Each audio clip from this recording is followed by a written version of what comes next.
জান্নাতের অধিকারী। রাসূল সাল্লাল্লাহু আলাইহি সাল্লাম বলেন, আমি মিরাজে গিয়ে জান্নাতের দরজায় দাঁড়িয়ে দেখতে পেলাম জান্নাতের মধ্যে সবচেয়ে বেশি গরিব, মিসকিন, অসহায়রা ভিতরে রয়েছে, আর ধনীরা আটকা পড়ে আছে। আর আমি যখন জাহান্নামের দরজায় গিয়ে দাঁড়ালাম, তখন জাহান্নামে দেখতে পেলাম অধিকাংশই হচ্ছে নারী।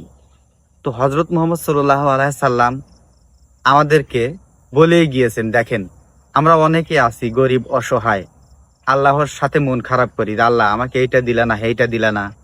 পাশের বাড়ির লোককে কত কিছু দিলা, সে বড় লোক, অট্টালিকায় থাকে, মন চাইলেই হাত ভরে টাকা খরচ করে, কিন্তু আমি পারি না।